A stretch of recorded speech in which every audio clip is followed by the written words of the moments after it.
up, guys? Today I want to talk about the new Netflix film I Care a Lot, and this is a film directed by Jay Blakeson. It stars Rosamund Pike, Peter Dinklage, and Diane Weist, as well as Isa Gonzalez. And this is a dark comedy thriller of sorts. It's a very interesting movie, let me just put it that way. I kind of left watching it last night just kind of, having the mindset of, what the heck did I just watch?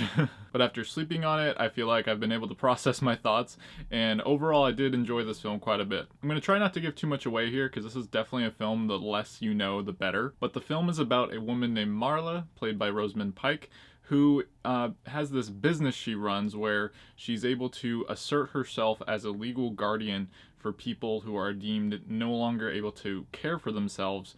So it's this kind of front that she has where she's able to get a court order and basically force people out of their lives and force them to go to some kind of care facility that she runs. And at that point, she can pretty much do whatever she wants with their money, their homes, all of their assets. Now, the kicker behind this film is Marla is a woman who is very confident and I'll say even a bit scary.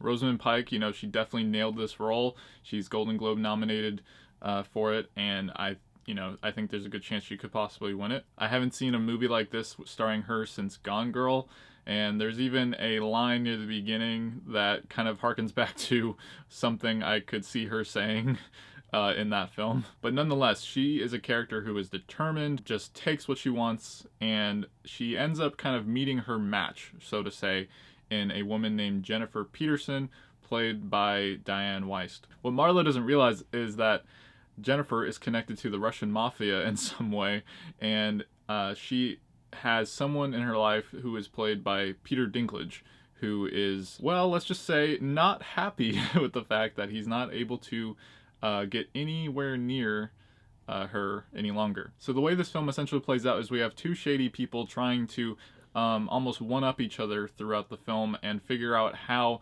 to gain control of the situation. I'm going to try to keep it as vague as I can in that sense, but let's definitely talk about what works with this film. First of all, the performances are fantastic. As I said, Rosamund Pike, she could win the Golden Globe here.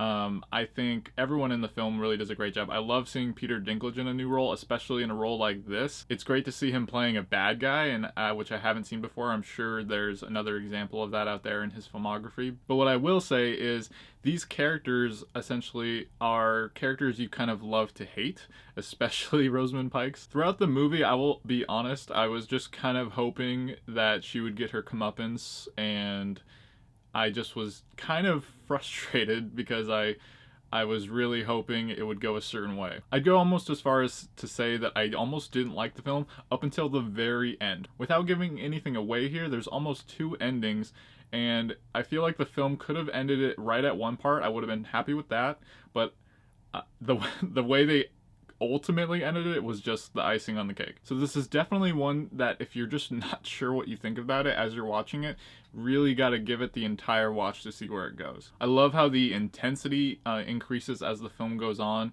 and there are some sequences here where you're holding your breath just kind of wondering what's going to happen next. This film is definitely very dialogue driven, and there are a lot of scenes I would say where maybe it was just because, like I said, I wasn't in love with the characters, where I just almost cringed a bit because they're, the things that they say will really get under your skin. It's definitely not a perfect film. There are elements that I feel are a little far-fetched.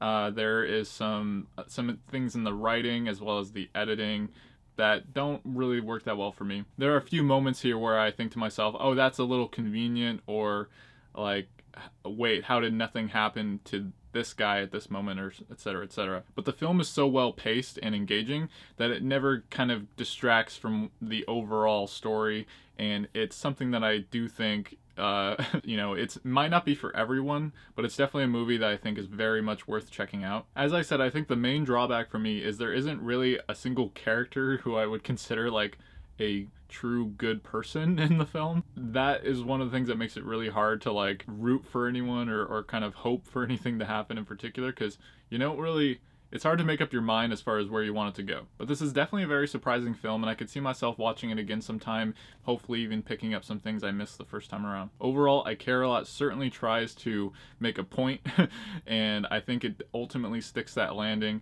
and is highly worth checking out. And that's why this film is a diligent pick. So, what did you guys think of I Care a Lot? Like I said, this film is definitely worth seeing, but you really, I think, should go in as blind as possible. Avoid trailers, don't read too much about it. Especially try to avoid Netflix, because I gotta say their marketing sometimes is just too revealing. There was a particular moment in the film I was expecting to happen the entire time, which detracted me from kind of knowing or being left in the loop.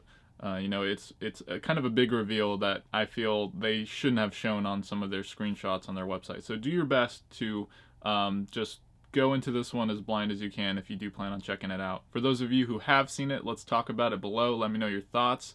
And yeah, let me know if there's any other films from Jake Blakeson or Rosamund Pike or Peter Dinklage that you have to recommend. As always, my name is Dylan, and if you love entertainment, subscribe to my channel while this video ends and send me a thumbs up before you go. Thanks for watching, and stay diligent.